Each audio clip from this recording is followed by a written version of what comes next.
Welcome to Cannabis Health Radio, a podcast where we share stories from people around the world who are using cannabis as medicine.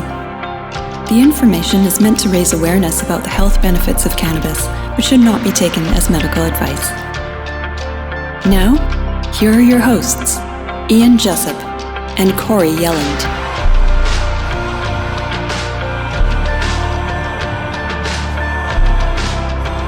Welcome to episode 235 of Cannabis Health Radio. I'm Ian Jessup. And I'm Corrie Yelland. I can't imagine anything more devastating to a parent than having their child being diagnosed with cancer. Our guest today is Colette of Australia, and Colette does not want us to use her last name. She's here to tell her story about her son Jaxs, who was diagnosed with a rare and aggressive cancer 3 years ago at the age of 14. Colette, it was good of you to get up so early in the morning in Australia and do this. We appreciate it. Thank you so much for inviting me here to share the story and give other people hope and faith. Now, before you took Jaxs to the doctor when you got his diagnosis, what were some of the symptoms he was experiencing, if any? Okay, so it was very sudden with Jaxs. He had extreme weight loss. He had very high fevers, febrile, and his lymph node on the left side of his neck was very swollen. But I did take him to multiple doctors, pediatricians, and everybody sort of said there's nothing wrong with him. But this went on for months. So unfortunately, he wasn't diagnosed until it was really almost, he was very, very sick, unfortunately. But yeah, they're the symptoms mostly. What was the actual diagnosis, Colette?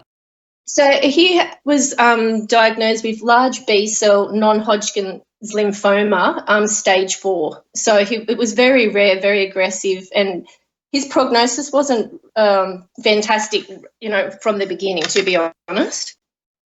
What was Jaxs's mental state when given the diagnosis? I think everybody, especially for him, was in shock because he'd never had a sick day in his life.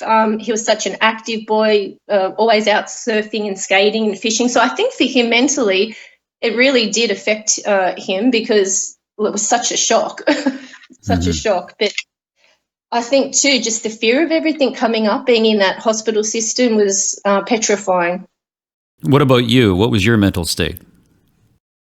Oh, just how I think every mother was. I mean, I think I was in shock too, but also just so, I think at the time, just fearful of needing to find, something that was going to help Jaxs, because from very early on I knew that the hospital system wasn't for Jaxs. I really felt like everything they were doing in there was actually just making a very frail and sick body even more toxic and damaging him further. So Colette, tell us about some of the things that they were doing to him. Oh, look, I felt like he was in a torture clinic, to be honest. It's not that I'm not grateful. I know they try their best, but I really could see from the minute I took Jaxs into that hospital that he declined rapidly. I mean, just all the radiation that they put through your body with the PET scans, all the blood tests, the chemotherapy protocol they had him on, he had so many reactions to that Jaxs couldn't actually be on the protocol initially because his kidneys were shutting down, his heart was in a terrible way, his liver.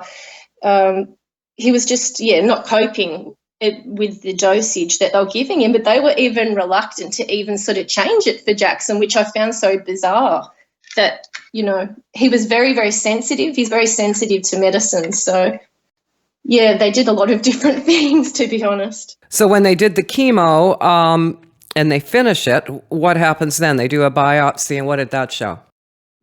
Yes, so with the initial diagnosis, they did the normal protocol for non-Hodgkin's lymphoma.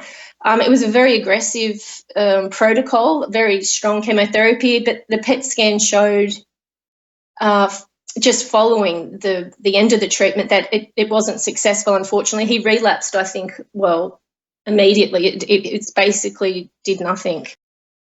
So that was very disheartening. And he had a tennis ball sized tumor at that point? Yes. So then, they did they had to do another biopsy to confirm that it was still the same diagnosis. And then they soon realised that actually it had made it spread, which is what I believe chemo does, in my opinion anyway. It actually spread it quite aggressively in different parts of his body. He was in so much pain. Yes, he had a tennis ball size tumour in his abdomen, which they weren't actually able to even touch because he would have bled out. But he also had lymph nodes around his heart, like just in very dangerous places. And basically, his prognosis definitely wasn't good after that at all.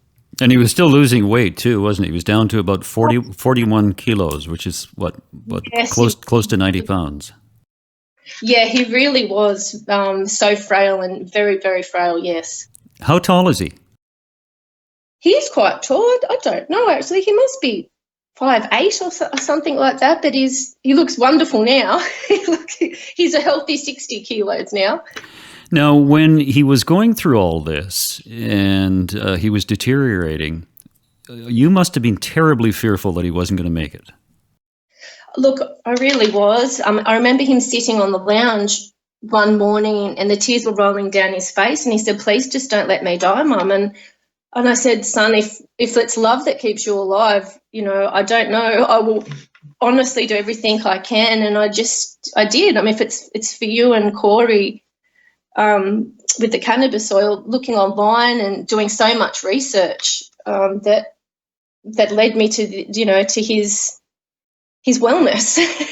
So, well, tell us how you stumbled upon cannabis oil. What were you out there Googling alternate cures, and what were you thinking? Well, actually, to be honest, what happened was I was praying and meditating because I'm a spiritual sort of person, and I was just looking for clarity and guidance about, whereabouts on the planet there must be a better way. Like, I knew that the hospital system would never help Jackson, and I knew that he was near death anyway.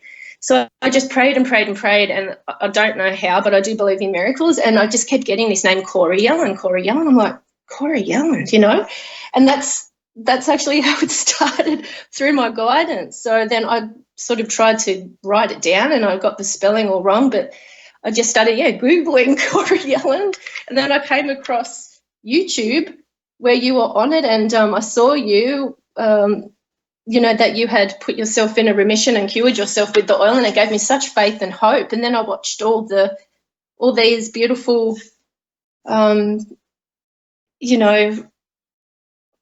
yeah, sorry, I'll just get a bit emotional even talking about it. No, that's okay. Yeah. So you came upon Corrie's name, and Corrie, did you contact Corrie at all? I did, and I was so grateful to Corrie because I finally connected with her on Facebook, and she got back to me straight away and just sort of gave me faith and hope and pointed me in the right direction, because I had actually tried oil in Australia, but it really did nothing. Actually, it made Jackson quite sick. So I just knew that if I could get oil, good oil, and have some help, because it was actually quite a big deal trying to get Jackson's dosage right. And, I sort of felt quite alone because there was no one else sort of to help me to go through it. Yeah, We Skyped a fair bit. We did. So Corrie was there for me right from the beginning for Jackson, and Corrie was the one that helped me sort of learn about the dosage, what to do with the psychoactive effects, everything, really. So thank you, Corrie. Oh, you're welcome. I think this is an important twofold point. First of all, not all oil is created equal. You had Jackson on oil and it wasn't doing anything. Second point, although, there's that whole thing of 60 grams in 90 days, that's basically out the window, and everybody has different tolerance levels. Now, Jackson got nowhere near a gram a day, correct? No, he was just, way too sensitive. And look, I pushed him as far as he could go, but I wanted him to be comfortable, and he certainly didn't need any more stress. So I basically did the higher dosage of the night before bed and of the day. I just did what he could manage. And we did get up to nowhere near a gram a day, but I think initially when he got into the first, when he was in remission, I think we got up to 7 capsules a day, which is nowhere near a gram, but he couldn't do that now even. He could only do 1 capsule a day now, and that's it. Yeah. He's just so sensitive. So everybody's different. So you don't necessarily need a gram a day. No, I don't. I don't really believe that you do at all. I think you know when it's working because your symptoms go. So, How soon did you notice his symptoms starting to change? it was immediate. From the first capsule that Jackson took of this oil, the colour came back in his face. He, first time in, I don't know how long years, said he was hungry. His fevers sort of left. He started to put on weight. It really was immediate. I can't believe it. Now, Colette, when you were doing this, was it in a hospital setting or at home? At home, at home, because I couldn't give him anything in there, so I would do it at home first. Yeah. Colette, before we started recording, we were talking about children in hospital with cancer and cannabis oil. Can you share that with us about authorities arriving? It's quite sad in Australia because I think quite a few parents intuitively know that cannabis oil works, and quite a few parents in there were administering it, but there were a couple of parents that the police were called and the children were taken from their parents, which I just found quite scary and very sad that that's the law in Australia. Now, you were continuing with the cannabis oil Yes. on Jackson. And how long before he started to, was he bedridden at this time? Look, he really was. They'd given him he was incurable. So basically what happened was he'd had the chemotherapy protocol, he'd relapsed, and then they put him on what's called an ALK inhibitor to bridge him to a blood and bone marrow transplant. That made him incredibly ill. I mean, he vomited and had diarrhea 24 hours a day, so they couldn't keep him on that very long. Fortunately, his brother was a 100% match for the transplant, but I didn't want to do the blood and bone marrow transplant, but oncologists said they'd get a judge involved and they would be doing it regardless. So I was devastated because basically my parental rights were taken out of my hands. They were doing that to him regardless, and I was terrified because it was 6 rounds of full body radiation, basically killing his immune system. And people do die if you don't engraft. So it was very terrifying for both my sons because one was sort of forced to do the transplant. Oscar, really, he didn't want to do it, although he wanted to help his brother. But at the same time, I think they always knew that I didn't have a lot of faith that would work. I truly believed that natural and holistic medicine, especially cannabis oil, was the answer for Jackson. But I had to surrender into that because it was taken out of my hands. And in the end, it didn't work, correct? No, it didn't work. He relapsed straight after. So, they put him through that torture clinic. Looked like he'd been in a concentration camp, and he'd relapsed immediately. And that's it. I went, that's it. You're done. You're not touching my child again. And I took him out of the hospital system, took him home because they did say he's incurable. So after he relapsed, after the blood and bone marrow transplant, they said he's incurable, and the only thing they could put him back on for the rest of his life was that ALK inhibitor. But he couldn't stay on that because it made him so incredibly sick. There was no quality of life at all. So that's where I was right. That's it. Took him out of the hospital system and just did the cannabis oil with Corrie guiding me, and the organic plant-based diet, and just everything that my intuition sort of told me to do. When you took him home, he was obviously bedridden because he was sick from the hospital treatment. How long before he got out of bed after taking the cannabis oil? I think 2 weeks, really. It's 2 weeks of basically sleeping 24 hours a day on the oil. He just looked better and better every day. Probably 2 weeks straight he slept, I'm sure of it. And I was assured that was normal with the Phoenix tears and the Simpson protocol, that's what happens. That I remember. Sleep. Yes, that's right. I remember. Yeah, don't worry, it's going to be okay, Mama. Yeah, I'm thinking, oh, is this okay? But Corrie sort of, assured me that everything that was happening was normal, and it just ran its course. So really, in a very short period of time, Jackson was up and skating and surfing, and I don't know, I couldn't really believe it. Unless you see it yourself, you would never believe the miracle. How did he feel once he got up, and did he start to feel normal? Did he tell you that he feels... What's that? Yep. Yeah. Yes, he did. His energy levels returned, and Yeah, he could eat. He actually had an appetite after having no appetite for so long. His gut was just so ruined from all the antibiotics and all the horrendous things they do in there. So what were the doctors saying when he went for his little checks? Oh, they couldn't really believe it. They didn't know why, but I think the oncologist did sort of know why, because I mentioned cannabis a few times, but she said, look, we just don't want to talk about that in here.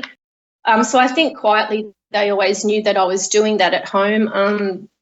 But yeah, they were just shocked at his progress.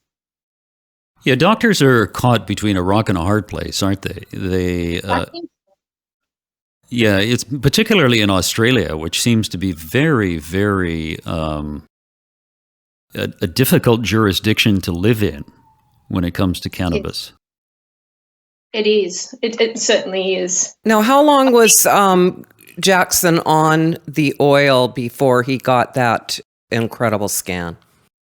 So I think, just from memory, sorry, I think I block a lot of this because it's quite traumatic, but I think, so they did that scan, then they did another scan 8 weeks later. So the initial scan when he was on the oil showed that the tumours had just stayed the same, a little bit of progression, but it hadn't spread. So for such a very rare aggressive cancer, so he was on the cannabis oil for 2 months, he had another scan, so there was no progression. So that was amazing for such an aggressive cancer. And then they did another scan and, actually the lymph nodes were in such a dangerous spot next to his heart and in his abdomen. They didn't do another biopsy then. They just sort of let it wait to see if the symptoms, got really bad. And then they did the other scan and then it was like a full metabolic response. So he'd only been on the oil, I think, for a couple of months, 3 or 4 months. So the first one, it was still there but hadn't spread. But then the second scan showed a full metabolic response. In actual fact, there was not even any inflammation where all the scar tissue was. It was actually just all gone. Yeah, I see where you've written a full metabolic response with absolutely no sign of disease. Yeah, that's right. So, it was just incredible. I remember that day when you called me. I was crying. You guys were crying. Oh no, I thought you think something had happened, but yeah, I was crying because I was just so grateful to you. How did Jackson respond to that diagnosis? Being free. He's just so excited. He just wants to live his life, and he loves life. And so he was just very, very grateful to Corrie and everyone involved.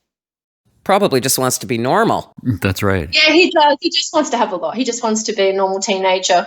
And, he is doing that now. He's back at school. He's surfing and skating and with his friends. And although with all the treatments they did to him in hospital, he still can't do what normal teenage boys do as far as drink alcohol or anything. It makes him unwell. But, he's living his life and he just looks fantastic. Colette, how did his younger brother react through all this? Well, Jackson's one of 4. The youngest brother, with the one that did the transplant, is that the one you mean? Yes. Yeah, I think they I think the siblings were all very, scared. They didn't want to lose their brother. They're very close, my children. So I think it was quite a big ordeal for him even putting him through that blood and bone marrow transplant because it really affected his energy levels. He's a pro skater. And he couldn't skate for months and months after it. And, even still sometimes he's quite weak. So bless him that he was sort of forced into that position. He's come out the other side. So they're both fine now. But I think even that was quite traumatic for Oscar being sort of made to do that transplant because it's a very big thing that they do. Mm-hmm. Does he take the bone marrow? Is Oscar or any of your other kids on cannabis?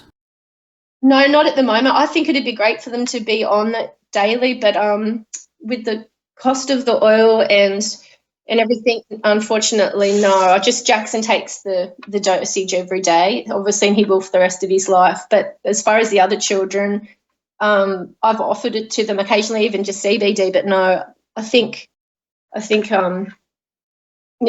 just look at it as Jackson's medicine, and that's it. One of the things that we talk to people about who have cleared themselves of cancer is invariably the people who are most successful change their diet. They don't eat the same foods that they ate prior to their diagnosis. And you indicated in the notes that you sent us that Jackson's diet changed dramatically. Can you take us through what he eats on a regular basis now? Yes, certainly. So I looked into everything initially and looked at a lot of the research, and I took bits and pieces. I just used cannabis oil as the foundation of the modality I was going to use, but I did look into the Gerson therapy, the Budwick protocol, lots of different other things, but I took bits and pieces. So I put him on an organic diet right from the beginning, because I've always sort of been, more into organic, but I really only had organic. And he mostly just did juices all day. Like I did probably 6 juices a day and overdosed him on nutrition, just organic salads and vegetables. I had absolutely no dairy, no meat, and absolutely no sugar. And he still does that today. He has a bit of chicken and fish, and occasionally he'll eat meat, but he doesn't have any sugar at all. And he drinks a lot of alkaline water. And if you've been given a diagnosis that there's no cure and you come out the other side, you certainly have a different appreciation of life, don't you? Yes, most certainly do. Yeah. And how are you handling all of this with your sick child who is now healthy and your other children? How's it been for you? Look, I think I'm just so grateful that I just feel so much better, relieved for him that he's got his life back, really relieved for him, because when your child asks you, please, don't let me die, it's sort of a bit heart-wrenching and heartbreaking, and I just so wanted him to, do what he wants to do on the earth. He's got lots to do, he said, so it's just given him that chance to experience it. So I feel very grateful and relieved, and just to be out of that hospital system is just, it's wonderful. Where do you think he'd be today, Colette, if you didn't do cannabis oil? Oh, he really was on, he would have left the planet. He would have died for sure. I absolutely 100% know that. How much oil is he taking now? Okay, so each day he has like one capsule, but he breaks it up. So he has a little bit in the morning and a capsule and a half. He has a little bit in the morning before school and a full capsule before bed. So that's just enough for him, because he's got to function to go to school. It makes him a little bit tired, so he just wants to be alert and skate. So that just seems to be the right dosage for him at the moment, but it's very good, strong oil, so... Yeah, and very good strong oil can be pretty pricey. Yes, and he just doesn't need to have much more than that, I don't think, because he's just looks so well, and it just looks great. Now, you have 4 kids and you're a single mother, is that correct?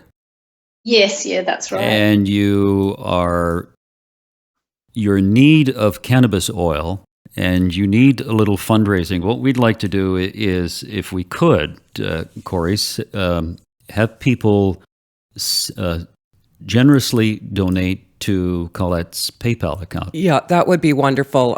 Colette's circumstances have changed, and she's trying to do this on her own, and is definitely struggling trying to keep Jackson on the organic diet he needs to be on, as far as, and also trying to get oil.